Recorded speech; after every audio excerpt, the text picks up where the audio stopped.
সুপ্রিয় শিক্ষার্থীরা, MR online স্কুলে তোমাদের সকলকেই স্বাগতম। আজকে আমরা যে বিষয়টি নিয়ে আলোচনা করব সেটা হচ্ছে বিষয় পদার্থবিজ্ঞান, আলোর অষ্টম অধ্যায়, আলোর প্রতিফলন।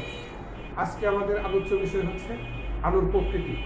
আমরা তোমাদের সাথে আলোর প্রকৃতি নিয়ে আলোচনা করব। আলোর প্রকৃতি নিয়ে তোমাদের সাথে আলোচনা করতে যাচ্ছি। তাহলে দেখো, আলোর প্রকৃতিটা কি? আমরা যদি চোখ বন্ধ করি তাহলে কোনো কিছু দেখতে পাই না। চোখ বন্ধ করলে যেমন কোনো কিছু দেখতে পাই না, আবার যদি লাইট অফ করে দিই অর্থাৎ অন্ধকারেও আমরা কোনো কিছু দেখতে পাই না। তাহলে আমরা কিভাবে আসলে বস্তুটাকে দেখি? চোখ বন্ধ করলে দেখতে পারতেছি না, আবার লাইট ফ্যান অন্ধকারেও আমরা কোনো বস্তুকে লাইট অফ করে দিলাম, অন্ধকারে কোনো বস্তুকে দেখতে পাচ্ছি না।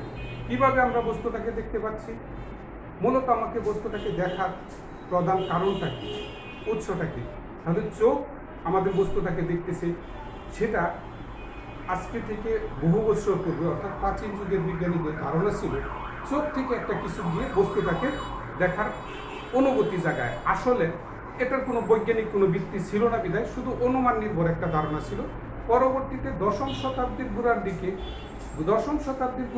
বিজ্ঞানীদের ধারণা আসলো। বিজ্ঞানী আল হাজেন, দশম শতাব্দীর গোড়ার দিকে বিজ্ঞানী আল হাজেন এই তথ্য উপস্থাপন করলেন যে কোনো দীপ্তমান বস্তু থেকে অর্থাৎ কোনো আলোক উৎস থেকে আলোক রশ্মি বস্তু পৃষ্ঠে আপতিত হয়।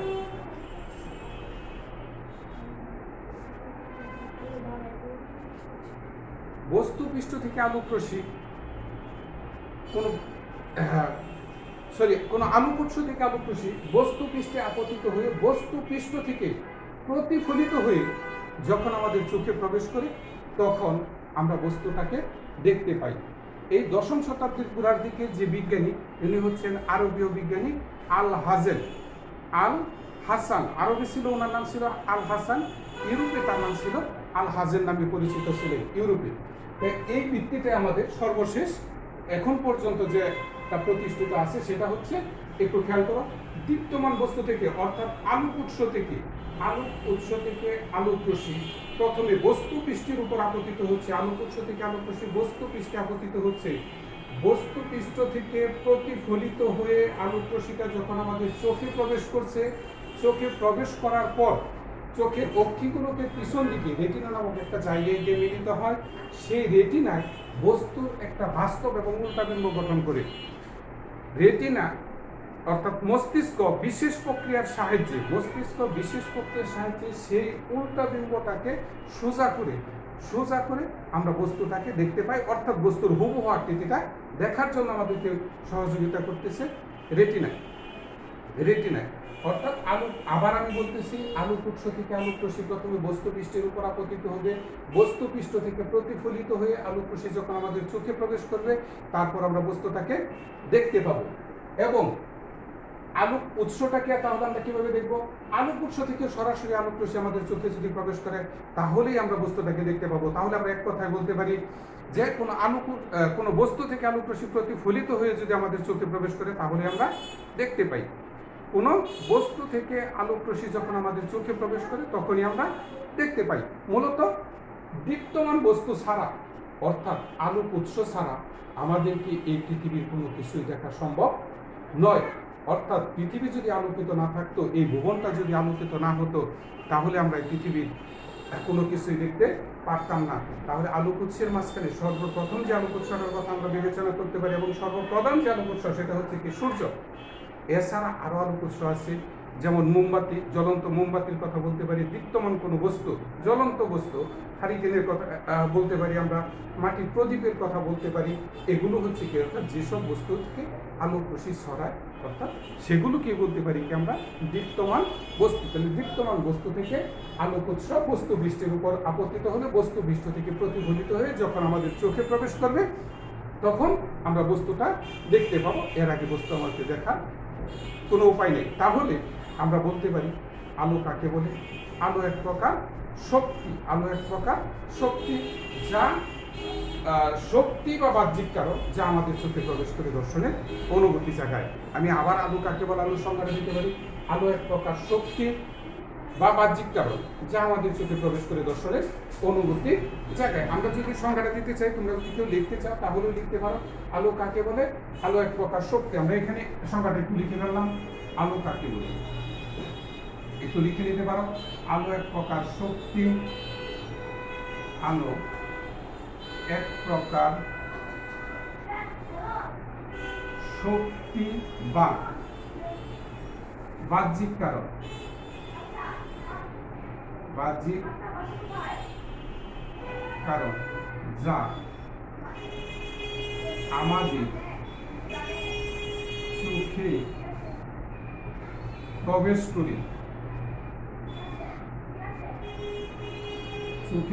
করে দর্শনের অনুভূতি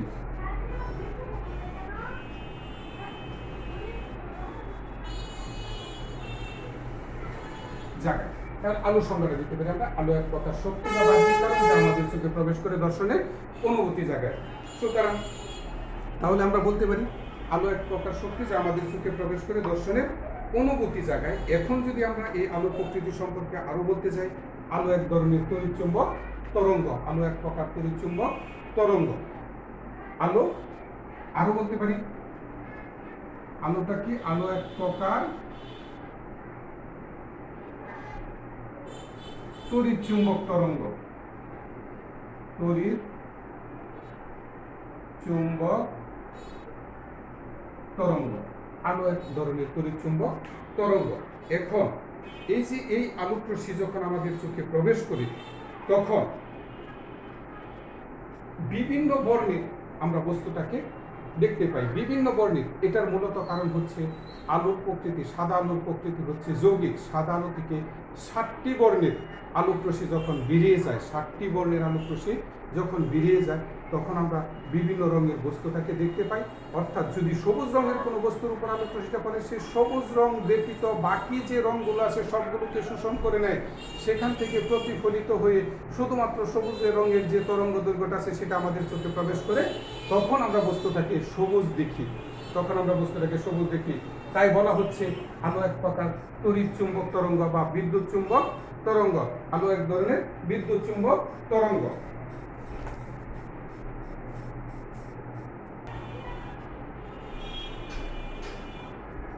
খেয়াল করো, শূন্য স্থানে আলোর বেগ হচ্ছে 3 × 10⁸ মিটার পার সেকেন্ড। শূন্য স্থানে আলোর বেগ 3 × 10⁸ মিটার পার সেকেন্ড। অর্থাৎ দীপ্তমান বস্তু থেকে, অর্থাৎ জ্বলন্ত বস্তু থেকে কোনো আলোক রশ্মি, দীপ্তমান বস্তু থেকে আলোক রশ্মি কিভাবে আমাদের চোখে প্রবেশ করে, দীপ্তমান বস্তু থেকে আলোক রশ্মি কিভাবে আমাদের চোখে প্রবেশ করে তা ব্যাখ্যা করার জন্য বিজ্ঞানীরা এ পর্যন্ত 4টি তত্ত্ব অবতারণা করেন। বিজ্ঞানীরা এ পর্যন্ত 4টি তত্ত্ব অবতারণা করেন, অর্থাৎ 4টি তত্ত্ব প্রদান করেন। 1 নম্বর তত্ত্ব হচ্ছে কণা তত্ত্ব। 2 নম্বর তত্ত্ব হচ্ছে তরঙ্গ তত্ত্ব। আর 3 নম্বর তত্ত্ব হচ্ছে তড়িৎ চুম্বক তত্ত্ব। আর 4 নম্বর তত্ত্ব হচ্ছে কোয়ান্টাম তত্ত্ব। তাহলে এখন আমাদের আসলে যে তত্ত্বটা নিয়ে আলোচনা করা আমাদের এইখানে এই বইটাতে প্রয়োজন নবম দশম শ্রেণীর জন্য, সেটা হচ্ছে তরঙ্গ তত্ত্ব। 1664 সালে ম্যাক্সওয়েল তড়িৎ চুম্বক তত্ত্ব অবতারণা করেন। 1664 সালে বিজ্ঞানী ম্যাক্সওয়েল তড়িৎ চুম্বক তত্ত্বের অবতারণা করেন। এই তত্ত্ব অবতারণা করতে গিয়ে দেখা গেছে এই তড়িৎ চুম্বক তত্ত্বের অবতারণার পাশাপাশি আমাদের যে বিষয়টা দরকার, এটা হচ্ছে তড়িৎ চুম্বক তরঙ্গ। অর্থাৎ আমরা যে আলোক রশ্মিটা দেখতে পাই, সেই দৃশ্যমান আলোক রশ্মির যে তরঙ্গটা আছে, সেই তরঙ্গ দৈর্ঘ্যের মাত্রা পাচ্ছি আমরা তড়িৎ চুম্বক তরঙ্গের একেবারে ক্ষুদ্র একটা অংশ থেকে আমরা তড়িৎ চুম্বক তরঙ্গটা আমাদের কাছে চলে আসছে, আমরা দেখতে পাই। সেই তড়িৎ চুম্বক তরঙ্গের মাঝখানে আমরা যে রশ্মিগুলো আছে, সেই রশ্মিগুলোর মাঝখানে আমরা শুধুমাত্র বেনিয়া সহকলা, অর্থাৎ বেগুনি, নীল, আসমানি, সবুজ, হলুদ, কমলা আর লাল, এই 7টি বর্ণের যে তরঙ্গ দৈর্ঘ্য আছে, সেই তরঙ্গ দৈর্ঘ্যের মাঝখানে শুধুমাত্র আমরা বস্তুটাকে দেখতে পাই। এর বাইরেরটাকে আর আমরা বস্তুটাকে দেখতে পাই।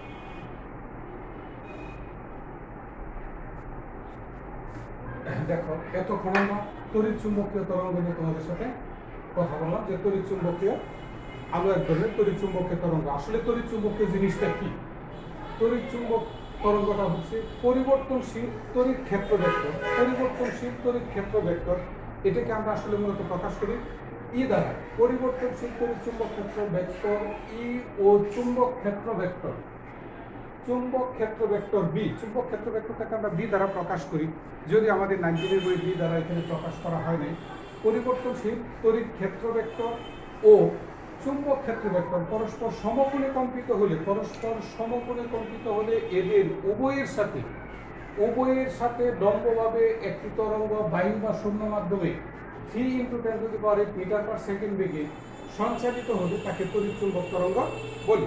তাহলে আমরা সংজ্ঞাটা দিতে পারতেছি তড়িৎ চুম্বক তরঙ্গ কাকে বলে। আমি আবার একটু ফের করতেছি, পরিবর্তনশীল তড়িৎ ক্ষেত্র ভেক্টর ই ও চুম্বক ক্ষেত্র ভেক্টর বি পরস্পর সমকোণে কম্পিত হলে, অর্থাৎ দুইটা যদি চুম্বক ক্ষেত্র এবং তড়িৎ ক্ষেত্র পরস্পর যদি সমকোণে কম্পিত হয়, অর্থাৎ একটা আরেকটার সাথে সমকোণে হয়, তখন এদের উভয়ের সাথে লম্বভাবে, উভয়ের সাথে তড়িৎ ক্ষেত্র এবং চুম্বক ক্ষেত্রটা যদি এভাবে হয়, এর সাথে লম্বভাবে, এভাবে খারাপভাবে লম্বভাবে যে তরঙ্গ বায়ু বা শূন্য মাধ্যমের ভিতর দিক দিয়ে 3 × 10⁸ মিটার/সেকেন্ড বেগে সঞ্চালিত হবে, 3 × 10⁸ 3 × 10⁸ মিটার/সেকেন্ড বেগে সঞ্চালিত হয় তাকে তড়িৎ চুম্বক তরঙ্গ বলে। একটু খেয়াল করে দেখো, তড়িৎ চুম্বক তরঙ্গের তরঙ্গ দৈর্ঘ্য 10⁻⁻14 মিটার হতে 10⁻6 মিটার পর্যন্ত বিস্তৃত। অর্থাৎ তড়িৎ চুম্বক তরঙ্গটা অতি ক্ষুদ্র থেকে একেবারে বৃহৎ পর্যন্ত, অর্থাৎ আমরা যেটা বলতেছি 10⁻6 মিটার থেকে শুরু করে 1 মিটারের ট্রিলিয়ন ভাগের 1 ভাগ হতে পারে তড়িৎ চুম্বক তরঙ্গ, অর্থাৎ এত ক্ষুদ্র। এই তড়িৎ চুম্বক তরঙ্গের বিশাল পরিসরের মাঝখানে, তড়িৎ চুম্বক তরঙ্গের বিশাল পরিসরের মাঝে আমরা যে অংশটুকু দৃশ্যমান হয়, যে তরঙ্গ দৈর্ঘ্যের অংশটুকু আমাদের দৃশ্যমান হয়, সেটার তরঙ্গ দৈর্ঘ্য মাত্র 4 × 10⁻7 মিটার থেকে 7 × 10⁻7 মিটার পর্যন্ত বিস্তৃত। অর্থাৎ 400 ন্যানোমিটার থেকে 700 ন্যানোমিটার পর্যন্ত বিস্তৃত। 400 ন্যানোমিটার থেকে 700 ন্যানোমিটার পর্যন্ত বিস্তৃত। 1 ন্যানোমিটার সমান 1 nanometre, 1 nanometre equal to 10⁻⁹ metre. একটু মনে রাখবা, 1 ন্যানোমিটার সমান হচ্ছে 10⁻⁹ মিটার। আবার তরঙ্গ দৈর্ঘ্যের যেহেতু এই ক্ষেত্রে আমরা আলো এক ধরনের তড়িৎ চুম্বকীয় তরঙ্গ কথা বলতেছি, তরঙ্গ থাকতেই তো তার তরঙ্গ দৈর্ঘ্য আসে। যেমন আমরা এখানে যে অংশটুকু বের করছি সেটা হচ্ছে তরঙ্গ দৈর্ঘ্য। ক্ষুদ্র তরঙ্গ দৈর্ঘ্যের বেলায় তরঙ্গ দৈর্ঘ্যের এককটা আমরা ব্যবহার করি অ্যাংস্ট্রম। 1 অ্যাংস্ট্রম তরঙ্গ দৈর্ঘ্যের একক আমরা অনেক ক্ষেত্রে অ্যাংস্ট্রম ব্যবহার করি। 1 অ্যাংস্ট্রম এর উপরে যদি আমরা একটা ফোঁটা দিই তখন এটাকে বলা হয় কি? অ্যাংস্ট্রম। 1 অ্যাংস্ট্রম সমান হচ্ছে 10⁻⁻10 মিটার। 10 মিটার ক্ষুদ্র তরঙ্গ দৈর্ঘ্যের বেলায়, একেবারে ক্ষুদ্র তরঙ্গ দৈর্ঘ্যের বেলায় এই এককটা ব্যবহার করা হয় অ্যাংস্ট্রম একক। যেহেতু দৈর্ঘ্যের একক মিটার, তরঙ্গ দৈর্ঘ্য একটা দৈর্ঘ্য, এজন্য আমরা মিটার হিসেবে ব্যবহার করতে পারি। আবার ন্যানোমিটার, এটাও ক্ষুদ্র, ন্যানোমিটারে ব্যবহার করা যায়, অ্যাংস্ট্রমে ব্যবহার করা যায়। মূলত এই তিনটা একক আমাদের বেশি প্রচলিত, মিটার, ন্যানোমিটার এবং অ্যাংস্ট্রম। এই দুইটা আমরা ব্যবহার করি মূলত ক্ষুদ্র, একেবারে ক্ষুদ্র তরঙ্গ দৈর্ঘ্যের জন্য আমরা এটা ব্যবহার করে থাকি। তো যাক, আমরা দৃশ্যমান আলোর তরঙ্গ দৈর্ঘ্য হচ্ছে এগুলো, এবং দৃশ্যমান বর্ণ কোনগুলো হচ্ছে বেনিয়া, সহ, কলা। এদের আবার তরঙ্গ দৈর্ঘ্য বিভিন্ন ধরনের। তো যাক, আমরা এরপরে আসতেছি ওই বিভিন্ন বর্ণের যে তরঙ্গ দৈর্ঘ্যটা সেটা নিয়ে আমরা আলোচনা করবো। এর আগে আমাদের যেটা তরঙ্গ দৈর্ঘ্য দরকার সেটা একটু খেয়াল করো। তড়িৎ চুম্বক তরঙ্গের মধ্যে প্রকারভেদের মাঝখানে একটা তরঙ্গ হচ্ছে বেতার তরঙ্গ। বেতার তরঙ্গের তরঙ্গ দৈর্ঘ্য হচ্ছে 10⁻⁻2 মিটার হতে 10⁻6 মিটার পর্যন্ত, এবং কম্পাঙ্ক 100 হার্টজ হতে, অর্থাৎ 10 স্কয়ার হার্টজ হতে 10⁻10 হার্টজ পর্যন্ত বিস্তৃত হচ্ছে তড়িৎ চুম্বক বেতার তরঙ্গ। এই তরঙ্গের সাথে তোমরা সবাই মোটামুটি পরিচিত। দূরবর্তী স্থানে শব্দ এবং ছবি প্রেরণের জন্য বেতার কেন্দ্র হতে বেতার তরঙ্গ ব্যবহার করা হয়, পাঠানো হয়। বেতার কেন্দ্র হতে যেমন রেডিও যে আমরা যে রেডিওটার কথা বলি, রেডিও কেন্দ্র বা বেতার কেন্দ্র, উপকেন্দ্র থেকে আমরা যে গান শুনি, সেই শব্দটা যেভাবে আসে, যে তরঙ্গের মাধ্যমে আসে, সেই তরঙ্গটাকে বলতে পারি আমরা কি বেতার তরঙ্গ। এবং এটাও কিন্তু ক্ষুদ্র, এখানে বলতেছি আমরা 10⁻⁻2 মিটার, অর্থাৎ 1 সেন্টিমিটার, 1 সেন্টিমিটার থেকে 10⁻6 মিটার পর্যন্ত বিস্তৃত। তার মানে সবচেয়ে বড় তরঙ্গ দৈর্ঘ্য হচ্ছে বেতার তরঙ্গ। এই তরঙ্গটা কিন্তু আমাদের দৃশ্যমান নয়, দৃশ্যমান নয়। সবচেয়ে বড় তরঙ্গ দৈর্ঘ্য কার? বেতার তরঙ্গের তরঙ্গ দৈর্ঘ্য সবচেয়ে বড়, এবং এটা আমাদের দৃশ্যমান নয়। আমরা কিন্তু বড় থেকে ছোটর দিকে আসতেছি পর্যায়ক্রমে তরঙ্গ দৈর্ঘ্য। এরপরে তরঙ্গ দৈর্ঘ্য হচ্ছে কোনটা? মাইক্রোওয়েভ তরঙ্গ দৈর্ঘ্য।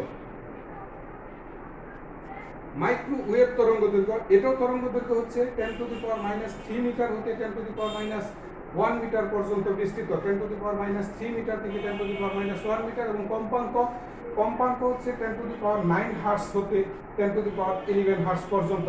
একটু খেয়াল করে দেখো, যেখানে তরঙ্গ দৈর্ঘ্যটা বাড়তেছে সেখানে কিন্তু কম্পাঙ্ক কম, তরঙ্গ দৈর্ঘ্য যেখানে কমছে এখানে দেখো কম্পাঙ্ক বেড়ে গেছে। অর্থাৎ আমরা জানি আগের অধ্যায়ে, আমরা পূর্ববর্তী সপ্তম অধ্যায়ে যে বিষয়টা পড়ছি সেটা হচ্ছে B equal to F lambda, বা lambda equal to B by F. শব্দের বেগ যদি নির্দিষ্ট থাকে, অর্থাৎ বেগ যদি নির্দিষ্ট থাকে, তাহলে তরঙ্গ কম্পাঙ্কের ব্যস্তানুপাতিক, তরঙ্গ কম্পাঙ্কের ব্যস্তানুপাতিক। অর্থাৎ তরঙ্গ দৈর্ঘ্য যদি বাড়ে কম্পাঙ্ক কমবে, কম্পাঙ্ক বাড়লে তরঙ্গ দৈর্ঘ্য কমবে। কম্পাঙ্ক যদি কমে তাহলে তরঙ্গ দৈর্ঘ্য বাড়বে, কম্পাঙ্ক বাড়লে তরঙ্গ দৈর্ঘ্য কমবে, অর্থাৎ বিপরীত অনুপাত হবে। মাইক্রোওয়েভ তরঙ্গ, এটার তরঙ্গ দৈর্ঘ্য হচ্ছে 10⁻³ মিটার থেকে 10⁻1 মিটার, আর কম্পাঙ্ক হচ্ছে 10⁹ হার্টজ হতে 10⁻11 হার্টজ পর্যন্ত বিস্তৃত। এরপর আসতেছে অবলোহিত তরঙ্গ। আমরা বড় থেকে ছোটর দিকে অবলোহিত তরঙ্গ, এ পর্যন্ত তরঙ্গ দৈর্ঘ্য কিন্তু আমরা দেখতে পাই না। যেসব বর্ণের তরঙ্গ দৈর্ঘ্য এই পর্যন্ত আছে, এ পর্যন্ত আমরা দেখতে পাই না। অবলোহিত তরঙ্গ বা ইনফ্রারেড, তার তরঙ্গ দৈর্ঘ্য হচ্ছে প্রায় 10⁶ মিটার হতে 10⁻³ মিটার পর্যন্ত, 10⁻6 মিটার হতে 10⁻³ মিটার পর্যন্ত, এবং কম্পাঙ্ক 10⁻11 হার্টজ হতে 10⁻14 হার্টজ পর্যন্ত বিস্তৃত। এরপরে যেটা আমরা দেখতে পাই দৃশ্যমান আলোর তরঙ্গ দৈর্ঘ্য। দৃশ্যমান, এখানে লেখা আছে দৃশ্যমান বিকিরণ, অর্থাৎ দৃশ্যমান আলোর তরঙ্গ দৈর্ঘ্য। যেসব আলোর তরঙ্গ দৈর্ঘ্য এই সীমানাটার মাঝখানে থাকবে 4 × 10⁻7 মিটার হতে 7 × 10⁻7 মিটার, একেবারে অতি ক্ষুদ্র জায়গা। এই বর্ণালীর যে জায়গাটা আছে তার মাঝখানে মনে করি এই এতটুকু দৈর্ঘ্য বিশিষ্ট যদি বর্ণালী হয়, অর্থাৎ তড়িৎ চুম্বকীয় তরঙ্গ হয়, তার মাঝখানে মনে করি এই 2টা দাগ পরিমাণ জায়গা হবে, যেটা আমাদের দেখার জন্য যে তরঙ্গ দৈর্ঘ্যটা পাওয়া গেছে। 4 × 10⁻7 মিটার হতে 7 × 10⁻7 মিটার পর্যন্ত, এবং কম্পাঙ্ক 10⁻14 হার্টজ হতে 10⁻15 হার্টজ পর্যন্ত বিস্তৃত। দৃশ্যমান আলোর তরঙ্গ দৈর্ঘ্য, আমি আবার বলতেছি, দৃশ্যমান আলো হচ্ছে বেনিয়া সহকলা, বেগুনি, নীল, আসমানি, সবুজ, হলুদ, কমলা আর লাল। এই আলোগুলি হচ্ছে কি আমাদের দৃশ্যমান বর্ণ। এই দৃশ্যমান বর্ণের মাঝখানে এই পর্যন্ত যাদের তরঙ্গ দৈর্ঘ্য 4 × 10⁻7 মিটার হতে 7 × 10⁻7 মিটার পর্যন্ত, শুধুমাত্র আমরা সেই সব বর্ণগুলোই দেখতে পাই। এর বাইরে, অর্থাৎ এর চাইতে বেশি তরঙ্গ দৈর্ঘ্যের বস্তু যেগুলো আছে, যাদের তরঙ্গ দৈর্ঘ্য, যেসব বর্ণের তরঙ্গ দৈর্ঘ্য এর চাইতে বেশি আছে, সেগুলো আমরা দেখতে পাই না। যাদের তরঙ্গ দৈর্ঘ্য এর চাইতে কম আছে, সেগুলো আমাদের দেখা যায় না। তাহলে আমরা দেখতে পাই না, যেমন অতি বেগুনি রশ্মি, আলট্রাভায়োলেট রে, অতি বেগুনি রশ্মি, আলট্রাভায়োলেট রে, এদের তরঙ্গ দৈর্ঘ্য হচ্ছে 10⁻9 মিটার হতে 10⁻7 মিটার পর্যন্ত, এবং কম্পাঙ্ক হচ্ছে 10⁻15 হার্টজ হতে 10⁻17 হার্টজ পর্যন্ত। তারপরে আসতেছে এক্স-রে, এটাও দৃশ্যমান নয়, অদৃশ্য। এক্স-রে তরঙ্গ দৈর্ঘ্য 10⁻12 মিটার থেকে 10⁻8 মিটার পর্যন্ত, এবং কম্পাঙ্ক হচ্ছে 10⁻16 হার্টজ হতে 10⁻20 হার্টজ। গামা রশ্মি 10⁻14 মিটার হতে 10⁻14 মিটার হতে 10⁻10 মিটার পর্যন্ত, এবং কম্পাঙ্ক 10⁻18 হার্টজ হতে 10⁻22 হার্টজ পর্যন্ত বিস্তৃত গামা রশ্মি। এরপরে দেখো গামা রশ্মিটা আমরা পেলাম। গামা রশ্মি তেজস্ক্রিয় নিউক্লিয় ফিউশন এবং ফিউশন বিক্রিয়ায় এই রশ্মি উৎপন্ন হয়, তেজস্ক্রিয় রশ্মি উৎপন্ন হয়। ব্যবহার করা হয় টিউমার, ক্যান্সারের চিকিৎসায়, ধাতব পদার্থের খুঁত নির্ণয় অর্থাৎ কোনো ভেজাল আছে কিনা সেই সকল ক্ষেত্রে আমরা গামা রশ্মি ব্যবহার করে থাকি। আর এক্স রে তো আমরা জানোই, এক্স রে ব্যবহার করে থাকি চিকিৎসা শাস্ত্রে, গবেষণায়, শিল্প কারখানায়, নিরাপত্তার কাজে, গোয়েন্দা সংস্থায় আমরা এক্স রে ব্যবহার করে থাকি। তারপরে প্রশ্ন হচ্ছে অতি বেগুনি রশ্মি, আলট্রাভায়োলেট রে, এটাও চিকিৎসা শাস্ত্রে ব্যবহৃত হয় ভিটামিন ডি এর উৎস হিসেবে, এবং দলিলপত্রের সত্যতা নির্ণয়ের জন্য আমরা এই আলট্রাভায়োলেট রে অর্থাৎ অতি বেগুনি রশ্মি ব্যবহার করা হয়। তবে সবচেয়ে বেশি ব্যবহার করা হয় চিকিৎসা শাস্ত্রে, এবং ভিটামিন ডি এর উৎস হিসেবেও কিন্তু অতি বেগুনি রশ্মি ব্যবহৃত হয়। তবে বেশি এই রশ্মি ব্যবহার করাও কিন্তু আমার স্বাস্থ্যের পক্ষে ক্ষতিকর। তো এরপরে দেখো আমরা যে অংশটাতে আসতেছি, মোটামুটি আমরা তড়িৎচুম্বক তরঙ্গ, তারপরে পারলাম তড়িৎচুম্বকীয় তরঙ্গের প্রকারভেদ, এদের মাঝখানে আসতেছে আমাদের দৃশ্যমান বর্ণালী।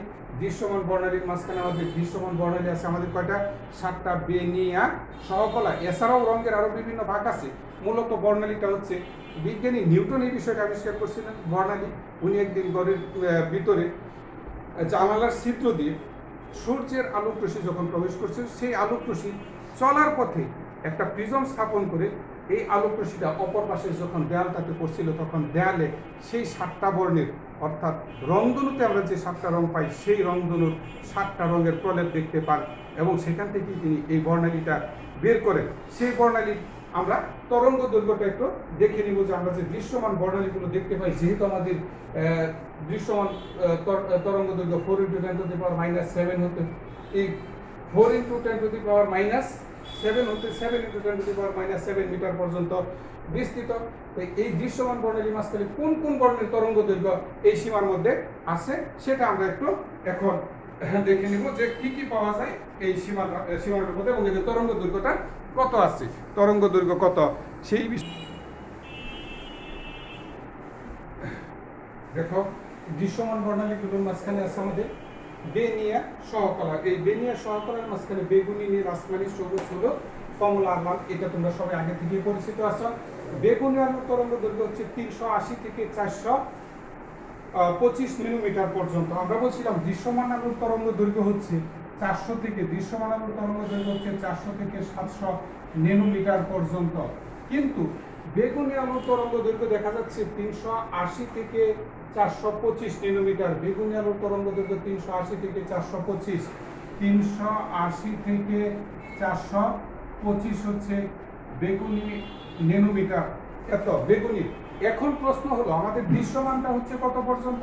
400 থেকে 700, 400 থেকে 700। তাহলে এখানে শুরু হয়েছে 320 থেকে বেগুনি আলোর তরঙ্গ দৈর্ঘ্য। বেগুনি আলো কিন্তু সকল বর্ণের বেগুনি আলো কিন্তু আমরা পুরোপুরি দেখতে পাই না। আমরা কোনটুকু দেখতে পাই?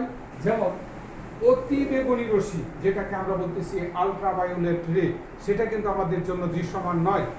আলট্রাভায়োলেট রেটা আমাদের অতি বেগুনি, যেটা অতি বেগুনি অর্থাৎ বেগুনি হতে হতে কালচে হয়ে গেছে, কালো হয়ে গেছে, কৃষ্ণ বস্তুর মতো হয়ে গেছে, সেটাকে আমরা দেখতে পাই না।